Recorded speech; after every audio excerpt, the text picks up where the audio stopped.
12টা উপকারিতা আমরা মনে রাখবো। কয়টা? 12টা। আপনি একটা ধান ক্ষেতের মাঝখান দিয়ে হাঁটবেন, দুইটা ধান ক্ষেত, একটু বুঝেন, দুইটা ধান ক্ষেত। এই দুইটা ধান ক্ষেত মনে করেন একসাথে আছে, মাঝখানে একটা আইল আছে চিকন, পাশে একটা রাস্তা, এই পাশে একটা রাস্তা। আপনি এই পাশ দিয়েও যেতে পারবেন, ওই পাশের রাস্তা দিয়েও যেতে পারবেন, আবার দুই ধান ক্ষেতের মাঝের চিকন আইল দিয়েও যেতে পারেন। চিন্তা করলেন আমি কি বড় রাস্তা দুইটা দিয়ে যাব, না দুই ধান ক্ষেতের মাঝের চিকন আইলটা দিয়ে যাব? চিন্তা করলেন আমি যদি দুই ধান ক্ষেতের মাঝ দিয়ে যাই, তাহলে আমার শরীরে, আমার কাপড়ে দুই ধান ক্ষেতের 10-12টা ধান লেগে যেতে পারে। আর এই মানুষের ক্ষেতের ধান নিয়ে আমি ওপাশে উঠা লাগতে পারে। আমি কেন একটা মুসলমানের, দুইজন মুসলমানের 10-12টা ধান নষ্ট করব? না না, আমি রাস্তা দিয়ে যাই। আপনি জানেন কেন মাঝখান দিয়ে যান নাই? আপনার ভিতরে আল্লাহর ভয় আছে। এটা তাকওয়া। আর এই যে আপনি তাকওয়া অর্জন করার কারণে এটা করলেন, এই যে আপনি মাঝখান দিয়ে না গিয়ে ওর পাশ, দুই পাশ দিয়ে গেলেন কেন? যে মানুষের ক্ষেতের ধান নষ্ট হবে। আল্লাহ বলেন ইন্নাল্লাহা ইউহিব্বুল মুত্তাকিন, সূরা তাওবার 4 নম্বর আয়াত। বান্দা, আমি আল্লাহ তোমাকে ভালোবাসি। নিশ্চয়ই মুত্তাকিদেরকে আল্লাহ ভালোবাসে। বলেন নিশ্চয়ই মুত্তাকিদেরকে আল্লাহ ভালোবাসে। বলেন কাদেরকে আল্লাহ ভালোবাসে? 2 নাম্বার, যারা তাকওয়া অর্জন করবে তাদের জন্য আল্লাহ অবশ্যই অবশ্যই আল্লাহর রহমত লিপিবদ্ধ করে দেন।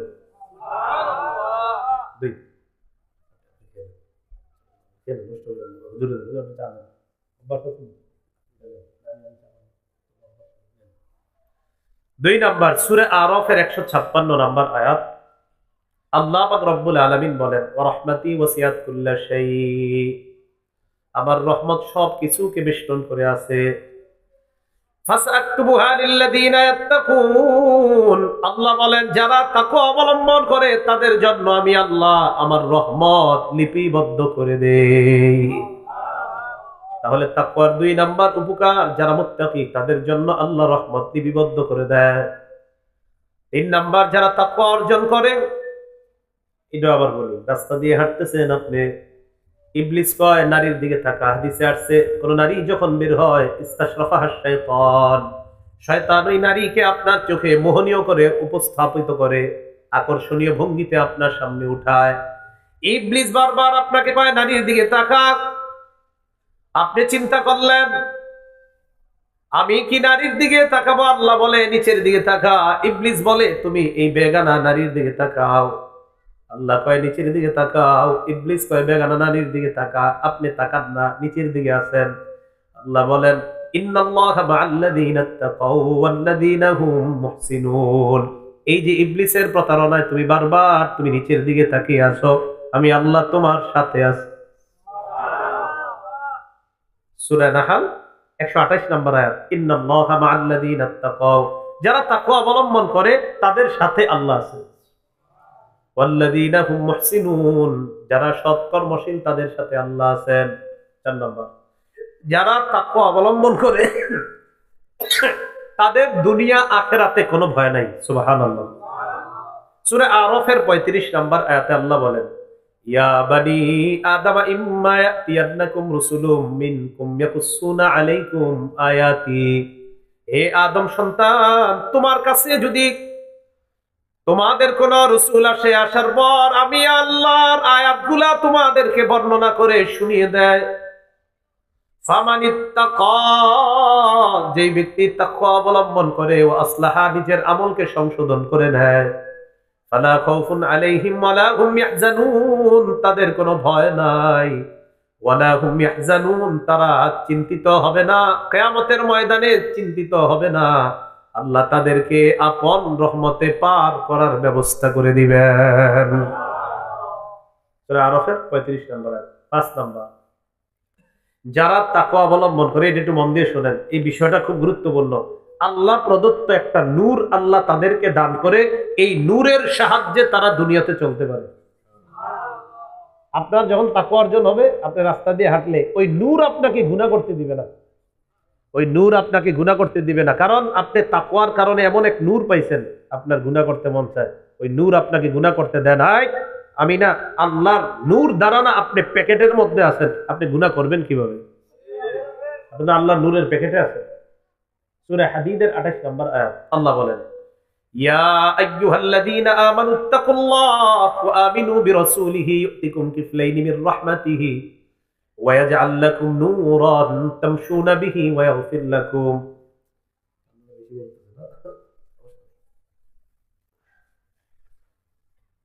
আল্লাহ বলেন হে ঈমানদারগণ ইত্তাকুল্লাহ তোমরা আল্লাহকে ভয় করো ওয়া আমিনু বিরাসূলিহি এবং তার রাসূলের উপর ঈমান আনো ইউতিকুম কিফলাইনি মির রাহমাতিহি আল্লাহ পাক রব্বুল আলামিন আপন রহমতে যেই ব্যক্তি আমি আল্লাহকে ভয় করে আমার নবীকে বিশ্বাস করে আল্লাহ বলেন ওই ব্যক্তিকে আপন রহমতে আল্লাহ ডাবল সওয়াব দান করবেন। কতটুকু সওয়াব? এরপরে কি করে দেখেন ওয়াজআল লাকুম নূরা এমন নূর আল্লাহ তোমাদেরকে দান করবেন তামশুনা বিহি ওই নূরের সাহায্যে দুনিয়াতে চলতে পারবা। এটা না কাউরে বুঝাইতে পারবেন না কিন্তু এটা বাস্তব। নূর যদি আপনি পেয়ে যান তাকওয়ার কারণে ওই নূর সাহায্যে যখন আপনি দুনিয়াতে চলবেন রাস্তায় চলবেন ইবলিস আপনাকে টিভির দিকে নিতে চাইবে।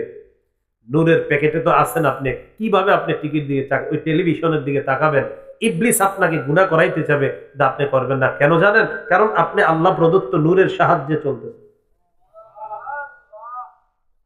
এগুলো 5 নাম্বার। 6 নাম্বার যারা তাকওয়া অর্জন করে এই দেখেন ইবলিস তাদেরকে খোঁচা দেয়। কি করে না ইবলিস খোঁচা দেয়, খোঁচা দিলে গুনাহ করতে মন চায়, হঠাৎ মনে পড়ে যায় ইন্না লিল্লাহি আমি কি করলাম, আল্লাহ স্মরণ করায় দেয়, ওই স্মরণের কারণে আর গুনাহ করে না। সূরা আরাফের 201 নম্বর আয়াতে আল্লাহ বলেন ইন্নাল্লাযীনা তাকাও যারা তাকওয়া অবলম্বন করে ইযা মাসসাহুম তাইফুম মিনাশ শাইতান শয়তানের কোন কুমন্ত্রণা যখন তাদেরকে স্পর্শ করে রাত 12টায় শয়তান কয় একটু নাটক দেখলে কি হয়, কি কয় একটু নাটক দেখলে কুমন্ত্রণা দেয়, একটু নাটক দেখলে কি সমস্যা দেখো। তো চিন্তা করে বন্ধু কয়েকজন চিন্তা করে আচ্ছা দেখলাম কি হলো, সাথে সাথে তাযাক্কারু আল্লাহর কথা মনে পড়ে যায় ফাইদা হুম মুবসিরুন সাথে সাথে তার দৃষ্টি খুলে যায়, তখন ওই ব্যক্তি আর গুনাহ করে না।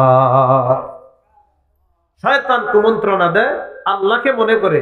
আর কেন মনে করে আল্লাহকে জানেন? কারণ ওই ব্যক্তির ভিতরে তাকওয়া অর্জন হয়েছে, এই কারণে আল্লাহ ওই ব্যক্তিকে আল্লাহর স্মরণ উপস্থিত করে দেয়। 7 নাম্বার যারা তাকওয়া অর্জন করবেন তাদেরকে আল্লাহ মহা প্রতিদান দিবেন, বিরাট প্রতিদান দিবেন। আল্লাহ বিরাট প্রতিদান দিলে এটা কত বিরাট হবে আল্লাহ ভালো জানেন। সূরা তালাকের 5 নাম্বার আয়াতে আল্লাহ বলেন ওয়ামান ইয়াত্তাকিল্লাহা ইউকাফির আনহু সাইয়্যাতিহি ওয়া ইউযিম লাহু আজরা। আল্লাহ পাক বলেন যে ব্যক্তি আল্লাহকে ভয় করে ইউকাফির আনহু সাইয়্যাতিহি তার জীবনের সব গুনাহ আল্লাহ মাফ করে দেয়, ওয়া ইউযিম লাহু আজরা আল্লাহ পাক রব্বুল আলামিন তাকে বিরাট প্রতিদান দান করে দেয়। বিরাট বিরাট তাকওয়া অর্জন করলে। 8 নাম্বার যারা তাকওয়া অর্জন করে তাদের জন্য আল্লাহ আসমান আর জমিনের সবগুলা বরকতের দরজা খুলে দেয়। আসমান জমিনের সব বরকতের দরজা খুলে দেয়। আবার একটু আমরা জিকির করি লা ইলাহা ইল্লাল্লাহ।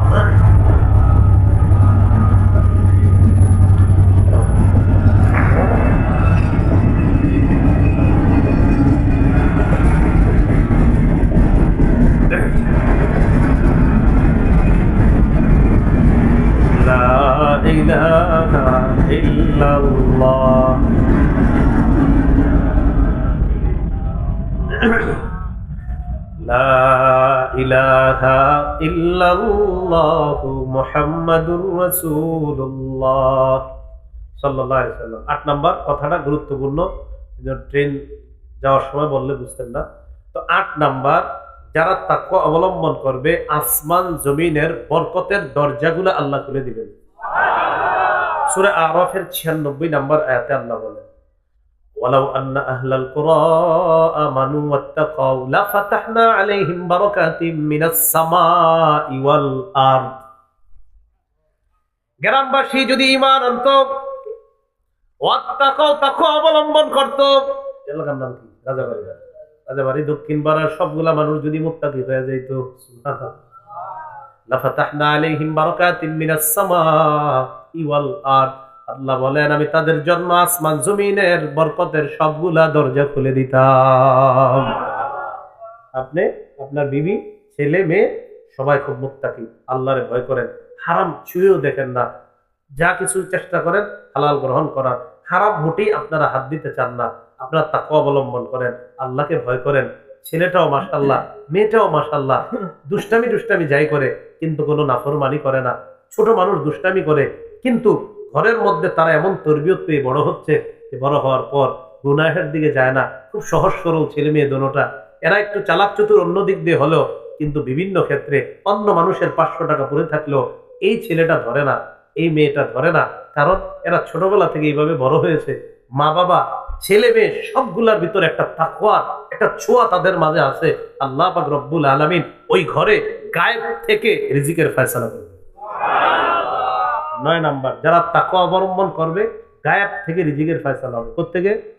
এই কথাটা জোরে বলেন। যারা মুত্তাকি হবে তাদের রিজিকের ফয়সালা হবে কোত্থেকে? বলেন, আমরা জানতেও পারবো না। বলেন, কোত্থেকে রিজিক আসে? সূরা তালাকের 2 নাম্বার 3 নাম্বার আয়াতে আল্লাহ বলেন, ওয়ামান ইয়াত্তাকিল্লাহা ইয়াজআল লাহু মাখরাজা, যেই ব্যক্তি আল্লাহকে ভয় করে আল্লাহ তাকে সমস্ত বিপদ আপদ থেকে উত্তরণের ব্যবস্থা করে দেয়। ওয়ায়ারযুকুহু মিন হাইসু লা ইয়াহতাসিব, আল্লাহ বলেন এমন জায়গা থেকে ওই ব্যক্তিকে রিজিকের ব্যবস্থা করে দেয় বান্দা জানতেও পারে না আল্লাহ কোত্থেকে তার রিজিকের ব্যবস্থা করে দেয়। জানতেও পারবে না কোত্থেকে তার রিজিক আসে, সে বুঝতেও পারবে না। আপনার ছেলে অসুস্থ হয় না, মেয়েটা অসুস্থ হয় না, কথার কথা আল্লাহ পাক রব্বুল আলামিন এমন জায়গা থেকে রিজিকের ব্যবস্থা করে যে আপনি জানতেও পারবেন না। আপনার ছেলে অসুস্থ হইলে ঢাকা মেডিকেলে নেওয়া লাগতো, 50,000 টাকা লাগতো, হতেই পারতো এমন কিছু। আল্লাহ ওইটা থেকে আপনার সন্তানটাকে হেফাজত করছে। এই তো 50,000 টাকা বেঁচে গেছে আপনার, বেঁচে গেছে। আপনি জানেন না আল্লাহ কিভাবে আপনারা বাঁচাই দিচ্ছে। 10 নাম্বার, এই 10 নাম্বারটা আমার সাথে বলেন। বলেন, শত্রুদের চক্রান্ত থেকে বাঁচার জন্য মুমিনের শ্রেষ্ঠ হাতিয়ার তাকওয়া। শত্রুদের চক্রান্ত থেকে বাঁচার জন্য মুমিনের শ্রেষ্ঠ হাতিয়ার। সূরা আলী ইমরানের 120 নাম্বার আয়াতে আল্লাহ বলেন, ইন তামসাসকুম হাসানাতুন তাসউহুম, ঈমানদার তোমাদের যদি কোনো কল্যাণ হয় তাহলে বেঈমানদের মেজাজটা খারাপ হয়ে যায়, চেহারাগুলা কালো হয়ে যায়। বাস্তবিক অর্থে মাদ্রাসাগুলার যদি কখনো উন্নতি হয়, কিছু মানুষ আছে তাদের চেহারাগুলা কালো হয়ে যায়। সত্যি না? হুজুরের এত টাকা পয়সা বকিল লেগে সহ্য করতে পারত না। হ্যাঁ, হুজুর মানুষ, আপনি এত টাকা দিয়ে কি করবেন? একটা ভাবসাবার কি কথাবার্তা, আপনি কি করেন? এত টাকা লাগে আপনার চলতে? হুজুর আপনার কত লাগে? আপনি একদিনই বাজার করেন 5,000 টাকার, বেটারে বেতনই দেন 6,000। হ্যাঁ, ইন তামসাসকুম হাসানা, যদি তোমাদের কোনো কল্যাণ আসে, তোমাদেরকে যদি কোনো কল্যাণ স্পর্শ করে, তোমাদের জীবনে যদি কল্যাণ এসে যায়, তাসুহুম, শত্রুদের চেহারা কালো হয়ে যায়, তাদেরকে কষ্ট দেয়, শত্রুরা সহ্য করতে পারে না। এবার কি করে দেখো, ইন তুসিবকুম সাইয়্যা, তোমাদের জীবনে যদি কোনো বিপদ আসে, ইয়াফরাহু বিহা, তারা খুশি হয়ে যায়। তাদের খুশি কে দেখে? খুব খুশি। মুমিনরা কষ্টে আছে, খুশি। আল্লাহ বলেন, ইন তাসবিরু ওয়া তাত্তাকু, ধৈর্য ধরো, ধৈর্য ধরো, ওয়া তাত্তাকু, যদি ধৈর্য ধরো এবং তাকওয়া অবলম্বন করো, লা ইয়াদুররুকুম কাইদুহুম শাইআ, তাদের চক্রান্ত তোমাদের কোনো ক্ষতি করতে পারবে না। তাদের চক্রান্ত কোনো ক্ষতি করতে পারবে না। তাহলে শত্রুদের চক্রান্ত থেকে বাঁচার শ্রেষ্ঠ হাতিয়ার মুমিনের কি নাম?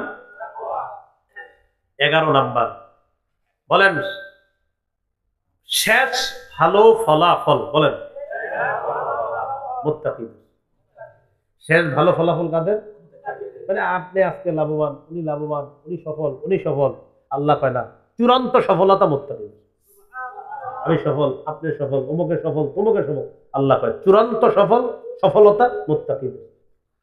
সূরা আরাফের 128 নম্বর আয়াতে আল্লাহ বলেন, ক্বালা মূসা লিকওমিহি ইসতাঈনু বিল্লাহি ওয়াসবিরু। মূসা নবী তার সম্প্রদায়কে বললেন, ইসতাঈনু বিল্লাহ, আল্লাহর কাছে সাহায্য চাও, ওয়াসবিরু, ধৈর্য ধারণ করো। ইন্নাল আরদা লিল্লাহ, জমিন আল্লাহর। বলেন জমিন কার? ইউরিসুহা মান ইয়াশাউ মিন ইবাদি, আল্লাহ তার বান্দাদের মধ্য থেকে যাকে চান তাকে জমিনের উত্তরাধিকারী বানায়া দিবেন। এরপরে কি কয়? ওয়াল আকিবাতু লিল মুত্তাকিন, চূড়ান্ত সফলতা, শুভ পরিণতি মুত্তাকিদের জন্য। বলেন শুভ পরিণতি কাদের? চূড়ান্ত সফলতা কাদের? শেষ ভালো ফলাফল কাদের? মুত্তাকি হয়ে কবরে যাওয়ার তৌফিক দান করেন। 12 নাম্বার, যারা মুত্তাকি তারা পূর্ববর্তী ঘটনা থেকে শিক্ষা নেয়। কি নেয়? সূরা বাকারার 65-66 নম্বর আয়াত আল্লাহ বলেন, ওয়ালাকাদ আলিমতুমুল্লাযীনা তাদাউ মিনকুম ফিস-সাবত ফাকুলনা লাহুম কুনু কিরাদাতান খাসিঈন ফাজআলনাহা নাকালান লিমা বাইনা ইয়াদাইহা ওয়া মা খালফাহা ওয়া মাউইযাতান লিল মুত্তাকিন। অবশ্যই তোমরা জেনেছো ওই ব্যক্তিদের ব্যাপারে যারা শনিবারের ব্যাপারে সীমা লঙ্ঘন করেছে। দাউদ নবীর এক সম্প্রদায়কে আল্লাহ বলেছিলেন, লা তাদু ফিস সাবতি, শনিবারের ব্যাপারে তোমরা সীমা লঙ্ঘন করো না।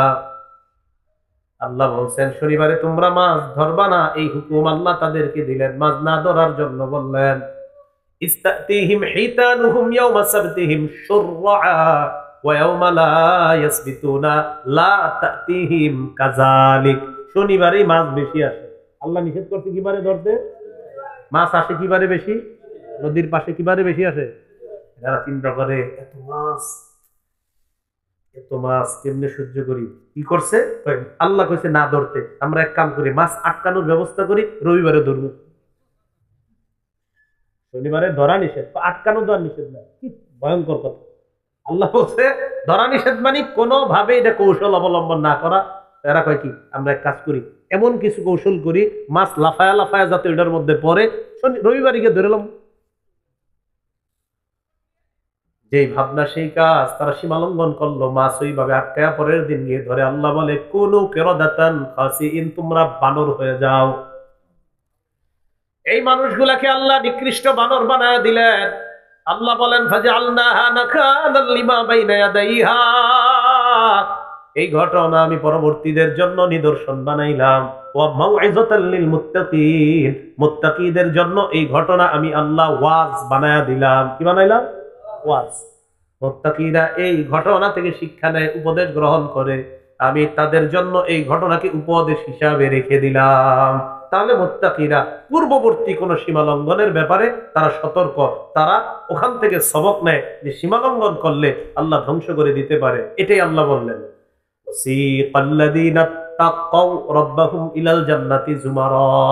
যারা তাদের রবকে ভয় করে, এই মুত্তাকি আর তাকওয়া অবস্থা। মুত্তাকি হয়ে যদি কবরে যান, আপনাকে, আমাকে, আমাদেরকে, আমরা যদি মুত্তাকি হয়ে যাই, টানতে টানতে দলে দলে জান্নাতের দিকে যাও। জান্নাতের দরজায় নিবে।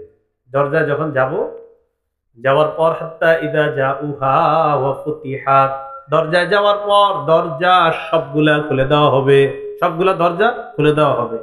ওয়াকালা লাহুম খাজানাতুহা, জান্নাতের রক্ষীরা বলবে সালামুন আলাইকুম, তোমাদের উপর সালাম, তোমাদের উপর শান্তি।